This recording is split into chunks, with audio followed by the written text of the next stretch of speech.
உனக்கான என் அன்பு சங்கரேஸ்வரி அத்தியாயம் 11. சமீரா யுவகிருஷ்ணன் இருவரும் பெங்களூர் கிளம்ப யுவாவின் அமைதி வீட்டில் இருந்த அனைவரையும் கலங்கடிக்கச் செய்தது. கார்ல எல்லா பொருளும் வச்சாச்சு, யுவாவா நம்ம கிளம்பிட்டேன், போகலாம் என்றவாறு அவனை நோக்கி சமீரா கூறிக்கொண்டே வர அவனோ அதை கண்டுகொள்ளாதவாறு எதையோ யோசித்துக் கொண்டிருந்தான். டே யுவா, என்ன ஆச்சுடா கேட்டவாறே அவனை உழுக்க வீட்டில் இருந்த அனைவரும் வந்தனர். ஒன்றும் இல்லை, வா போகலாம், போயிட்டு வரேன் என அனைவரிடமும் பொதுவாக கூறியவன் அமைதியாக வெளியே சென்றான் யுவகிருஷ்ணன். என்னாச்சு இவன், ஏன் நேத்துல இருந்து இப்படி இருக்கான்? தேன்மொழி கேட்க, கவலைப்படாத தேனம்மா, நான் கார்ல போகும்போது அவன்கிட்ட பேசுறேன், அங்க போனதும் அவன் கால் பண்ணுவான் உனக்கு என்று உறுதியுடன் கூறிய சமீரா கிளம்ப அனைவரும் சேர்ந்து அனுப்பி வைத்தனர். அவன் பார்வை மட்டும் சாலையில் இருக்க அவனது கவனமோ வேறெங்கோ இருப்பதை கண்டாள். யுவா, ஏன் இவ்வளோ அமைதியா வர்ற? ஏதாவது பேசு, எனக்கு ரொம்ப போர் அடிக்குடா என்க. என்ன பேச சொல்ற? காரினை ஓட்டியவாறே கேட்டான். உனக்கு என்ன பிரச்சனைன்னு சொல்லல, அதுக்கப்புறம் நான் என்னைக்கும் உன்கிட்ட பேச மாட்டேன், இப்ப சொல்ல போறியா இல்லையா கேட்டவாறு அவன் கையை பிடித்து உழுக்க வலையில் கத்தியவன் அப்படியே ஓரமாக காரினை நிறுத்தினான். டேய், என்னாச்சுடா, ஏன் இப்ப கத்துன என்றவள் வேகமாக அவன் முழுக்கை சட்டையை அகற்ற கை முட்டியிலிருந்து மணிக்கட்டு வரை தோல் சிவந்து சற்று உரிந்து காயம் ஏற்பட்டிருக்கவே அதை பார்த்து கலங்கினாள். உனக்கு எப்படி அடிபட்டது? ஏன் எங்க யார்கிட்டையும் சொல்லவே இல்லை? இதை பார்த்து தீக்காயம் மாதிரி தெரியுது, இது பட்டு எத்தனை நாள் ஆச்சு? என் செல்ல பாசமலரே, இதுக்கு தான் உங்க யார்கிட்டையும் சொல்லல, எனக்கு ஒன்னும் இல்லை, ஐ எம் ஆல் ரைட் சிரித்தவரே கூற. டேய், எனக்கு வர்ற கோபத்துக்கு உன்னை அப்படியே சப்பு சப்புன்னு அரையணும் போல இருக்குடா பல்லை கடித்து கொண்டு கோபமாக கத்தினாள் சமீரா. ஏன் இந்த குலவிரி உனக்கு? பின்னேடா வீட்டுல யார்கிட்டையும் பேசல, சரி அதுக்காக என்கிட்ட கூட மறைச்சிட்டில. நேத்து நீ சுதா வீட்டுக்கு போகும்போது இந்த காயம் இல்ல, அதுக்கப்புறம் தான் வந்திருக்கு. அங்க என்னடா நடந்தது? அது வந்து தஷி, காஃபி கொண்டு வரும்போது கால் தடிக்கு தெரியாம என் மேல கொட்டிட்ட, போதுமா? அவ ஒண்ணு தெரியாம கொட்டிருக்க மாட்டா, தெரிஞ்சுதான் கொட்டிருப்பா. அவ உன் மேல அவ்வளவு கோபத்துல இருக்காடா. ஏய், ஏன் அப்படி சொல்ற? அவ கோபமா இருக்கான்னு உனக்கு யார் சொன்னா?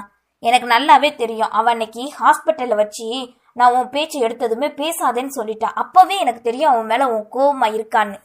இல்ல சாமி, அவ மனசுல வேற எதையோ நினைச்சு கஷ்டப்படுறான். நேற்று என்கிட்ட ஏதோ சொல்ல வந்தா, ஆனா சொல்லாமலே போயிட்டா என்றவன் நேற்று சுதாவின் வீட்டில் நடந்த அனைத்தையும் கூறினான்.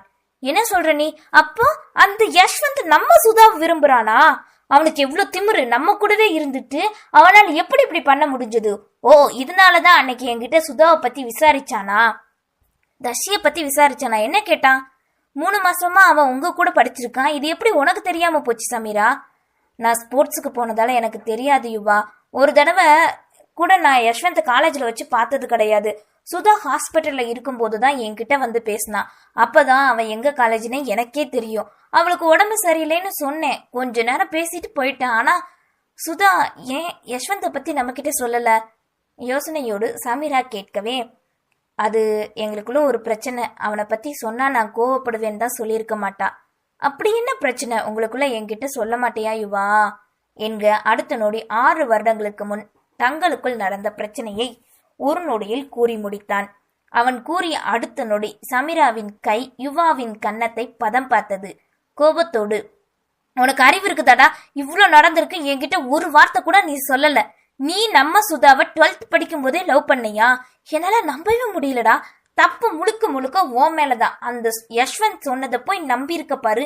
நாங்க 2 பேரும் விரும்புறோம்னு அவன் சொன்னா உனக்கு எங்கடா போச்சு அறிவு? நீ எப்படி நம்பலாம்? உன் காதல் மேல உனக்கு நம்பிக்கை இல்லையா? அதான் அவன் சொன்னதை நீ அப்படியே நம்பி இருக்க. நீ அப்பவே சுதாவை நம்பி இருந்தா உங்களுக்குள்ள இந்த பிரிவே வந்திருக்காதே. கோபமாக சமீரா புரிந்து தள்ளினாள். சமீரா, நான் அவளை உயிரா நேசிக்கிறேன். நான் எப்போ அவளை விரும்ப ஆரம்பிச்சேன்னு எனக்கே தெரியாது. யஷ்வந்த் சொல்லும்போது எனக்கு நம்பிக்கை இல்லை, ஆனா அவன் ஏன் முன்னாடி அதை நிரூபிச்சு காட்டினா அன்னைக்கு. யுவா, உனக்கு சுதாவை பத்தி புரியல இன்னும். அவ எல்லாரோட ஃப்ரெண்ட்லியா தான் பழகுனா. நான் நம்புறேன் அவ ஒரு காலமும் அந்த யஷ்வந்தை விரும்பி இருக்க மாட்டா. நீ ஏதோ தப்பா புரிஞ்சிருக்க. மனதிற்குள் என்னவென்று சொல்ல முடியாத ஏதோ ஒரு உணர்வு தாக்க பின்னந்தலையில் கை வைத்து கொண்டு அப்படியே சாய்ந்தான்.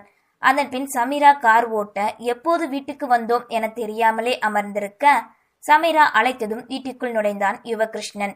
தன்னறைக்கு நுழைந்தவனின் மனதிற்குள் சுதாவே நிறைந்திருக்க தான் தவறு செய்ததை நன்றாக உணர்ந்தான் இப்போது. என்னை மன்னிச்சிரு தஷி, அந்த யஷ்வந்த் சொன்ன ஒரு விஷயத்துக்காக உன் கூட சண்டை போட்டு உன்னை கஷ்டப்படுத்திட்டேன். சமீரா கூட உன்னை பத்தி நல்லா புரிஞ்சு வச்சிருக்கான். ஆனா நான் என் காதல் நானே பொய்யாக்கிட்டேன் என்று மனதிற்குள்ளே புலம்பிக் கொண்டிருந்தான். நாட்கள் செல்ல தர்ஷினியிடம் இருந்து பேச முயற்சி செய்ய தன் அழைப்பை எடுக்காமல் இருப்பதிலேயே அவள் தான் வாங்கிய கைபேசியை ஏற்கவில்லை என்பதை உணர்ந்தான். டெல்லிக்கு கிளம்புவதற்கு தனக்கு தேவையான பொருட்கள் அனைத்தையும் எடுத்து வைத்துக் கொண்டிருந்த சமீராவின் அறைக்கு நுழைந்தான் யுவகிருஷ்ணன். நீ இன்னும் ஆஃபீஸ் கிளம்பையா? கொஞ்ச நேரம் வெயிட் பண்ணு, நான் பேக்கிங் முடிச்சுட்டு வந்துடுறேன். அப்புறம் பிரேக்ஃபாஸ்ட் ரெடி பண்ணி சாப்பிடலாம். நான் உன்னை ஏர்போர்ட்டில் விட்டுட்டு போகிறேன் சமி. எத்தனை மணிக்கு ஃப்ளைட்? 10 o'clock flight. அஸ்வின் வரேன்னு சொன்னான். அவன் ஏர்போர்ட்டில் ட்ராப் பண்ணிடுவான் என்ன. நீ ஆஃபீஸ் கிளம்பு. ஓ சரி, பார்த்து பத்திரமா போயிட்டு வா. அப்புறம் என தயங்க அவன் தயக்கத்தை கண்டு தன் அண்ணனின் அருகில் அமர்ந்தாள் சமீரா. என்னாச்சு வா, நான் போறது உனக்கு கஷ்டமா இருக்கா என்ன கேட்க, அதை கேட்டு சிரித்தவனோ, இனிமேதான் நான் நிம்மதியா இருக்க போறேன், உன் தொல்லையே இருக்காது என்று கூறி முடிப்பதற்குள் தன் தங்கையின் அடிகளையும் பரிசாக பெற்றுக்கொண்டான். தர்ஷி உனக்கு கால் பண்ணாளா? நான் ஃபோன் பண்ண எடுக்க மாட்டிக்கா. அவளை பற்றி அறிந்து கொள்ளும் ஆவலில் யுவகிருஷ்ணன் கேட்க, இல்லடா ஃபோன் பண்ணல. ஆனா நந்தினி அத்தை பண்ணாங்க. இன்னும் 2-3 நாள்ல அவ இங்க வந்துருவாளாம். நான் டெல்லி போயிட்டு வரதுக்குள்ள உங்க பிரச்சனை முடிஞ்சிருக்கணும். நான் அடுத்த தடவை எப்போ உங்களை பாக்குறனோ அப்ப நீங்க 2 பேரும் சேர்ந்து இருக்கணும், ஓகேவா? கண்டிப்பா சாமி. இந்த 1 மாசத்துல என் காதல் அவளுக்கு நான் புரிய வைப்பேன். என்னோட ஈகோ என்னை ரொம்ப தடுத்தது. மறுபடியும் அவன் முன்னாடி அவமானப்பட்டு நிக்க போறையா அப்படின்னு. ஆனா இப்பதான் புரிஞ்சுக்கிட்டேன் காதலுக்குள்ள ஈகோ இருக்கக்கூடாதுன்னு. என் தர்ஷினிய உன்னோட வருங்கால அண்ணியா நீ அவளை அடுத்த தடவை பாப்ப. இது நான் உனக்கு பண்ற ப்ராமிஸ். சந்தோஷமா இருக்கு யுவா. அந்த நாளுக்காகத்தான் நானும் காத்துக்கிட்டு இருக்கேன். உன்னை இந்த 1 மாசம் மிஸ் பண்ண போறேன்னு நினைச்சா கவலையா இருக்குடா. சின்ன வயசுல இருந்து இது வரைக்கும் நான் ஒரு நாள் கூட பிரிஞ்சதே கிடையாது. ஆனா இப்போ கூறியவாறு அண்ணனின் தோளில் சாய, ஹே சமி, என்ன இது? நான் உனக்கு தினமும் கால் பண்றேன். ஆமா, அங்க எங்க தங்குவீங்க? அதுக்கான ஏற்பாடெல்லாம் பண்ணியாச்சா? நல்லா கோச்சிங் எடு. கண்டிப்பா நீ தான் அந்த காம்படிஷன்ல வின் பண்ணுவ, எனக்கு நம்பிக்கை இருக்கு. வா என்றவன் தங்கையை வெளியே அழைத்து சென்றான். அதன் பின் காலை உணவினை முடிக்க அஸ்வின் வர ஏர்போர்ட்டுக்கு கிளம்பினாள் சமீரா. காரில் சென்று கொண்டிருக்க அமைதியை கலக்க விரும்பிய அஸ்வின், சமி, நீ கல்யாணத்துக்கு சரின்னு சொன்னதா அம்மா சொன்னாங்களே, உண்மையாவா கேட்க, இந்த விஷயத்தை இத்தனை நாள் மறந்து போயிருந்தவன் இப்போ அஸ்வின் என்று கூறியதும் நினைவுக்கு வரவே, ஆமா அஸ்வின் என்றாள். அப்போ அம்மா தான் ரொம்ப ஆசைப்பட்டாங்க. அதான் அவ சரின்னு சொன்னா எனக்கும் சரின்னு சொன்னேன். தெரியும் அஸ்வின், உனக்கு என் மேல காதல் இருந்தா அதை நீ என்கிட்ட எப்பவோ சொல்லியிருப்பேன்னு. எனக்கு தெரியாதுன்னு நினைச்சியா இது அத்தையோட விருப்பம்னு? எப்படிம்மா நீ மட்டும் எல்லாரையும் பத்தி இப்படி நல்லா புரிஞ்சு வச்சிருக்க?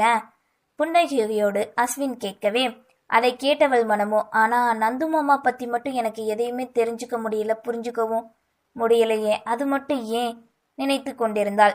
ஏர்போர்ட் வர சிறிது நேரம் அவளிடம் பேசியவன் பின் அவள் தோழி வர்ஷினியும் கோச்சும் வரவே விடைபெற்று கொண்டு கிளம்பினான்.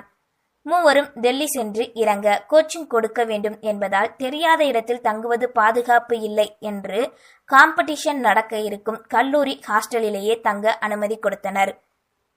தனக்கு ஒதுக்கப்பட்ட அறைக்கு வந்த சமீரா யுவாவிற்கு கைபேசியில் அழைத்து டெல்லிக்கு வந்து விட்டதாக கூறியவள் தன் உடைகளை எடுத்துக்கொண்டு குளியலறைக்குள் புகுந்து கொண்டாள். அதன் பின் நாட்கள் செல்ல தன் முழு கவனத்தையும் ரன்னிங்கிலும் செலுத்தினாள். காலையில் இருவரும் சேர்ந்து சிறிது நேரம் யோகா செய்ய, பின் அங்கிருக்கும் கிரவுண்டில் சிறிது நேரம் ஓட, காம்படிஷன் வந்திருக்கும் அனைவரிடமும் சேர்ந்து சிறிது நேரம் பயிற்சி செய்ய என்று ஓரளவுக்கு அந்த இடத்தை பற்றியும் வந்திருப்பவர்களை பற்றியும் தெரிந்து கொண்டாள். அதிகாலை வேளையில் நன்றாக உறங்கிக் கொண்டிருந்த சமீராவை எழுப்பினாள் வர்ஷினி. என்னடி? தூக்க கலக்கத்தோடு எழுந்தவாறே கேட்க, சமி, பக்கத்துல வெளியில ஒரு கிரவுண்ட் இருக்குல்ல, வா அங்க போகலாம், கொஞ்ச நேரம் எக்ஸசைஸ் பண்ணிட்டு வரலாம். அதுக்காக 5 மணிக்கே வா? ஆமா வா, நான் சார்கிட்ட நேத்து நைட்டே கேட்டேன், அவரும் வராரா நம்ம கூட என்க. சரி என்றவாறு வேகமாக எழுந்து உடையை மாற்றிக்கொண்டு இருவரும் கிளம்பினர். அவர்களது கோச்சுடன் இருவரும் ஜாக்கிங் செல்ல, எப்படி ஓடுவது, நடந்து கொள்வது என்று கோச் அறிவுரை கூறவே அதை கேட்டவாறு அவருடன் ஓடினார்கள் இருவரும். திடீரென்று தூரத்தில் தனக்கு எதிர்ப்புறமாக இருந்த பார்க்கில் ஏதோ ஒரு பலத்த சத்தம்.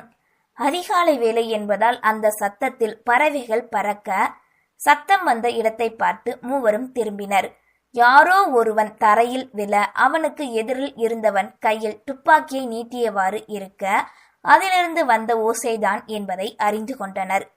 இன்னும் கதிரவன் விழித்திறக்காமல் இருக்க குளிர்காலம் என்பதால் சற்று பனிமூட்டமாக இருந்தது. நின்று கொண்டிருப்பவனின் முகத்தை சமீரா காண முயல, வாங்க நம்ம இங்கிருந்து சீக்கிரம் போகலாம் என கோச் அழைத்தார். சார், என்ன நடக்குது அங்க? அறிந்து கொள்ளும் ஆவலில் கேட்டாள் சமீரா. எவனாவது ரவுடியா இருப்பான், இங்க அடிக்கடி இப்படித்தான் நடக்கும். போலீஸை விட ரவுடி தான் இங்க அதிகம். வாங்க நம்ம சீக்கிரம் போயிடலாம் என்றவர் ஏனோ அவளை பார்க்க வேண்டும் என ஆவல் எழ வேணுமென்றே கால் தடக்கி தரையில் அமர்ந்தாள் சமீரா. நன்றி.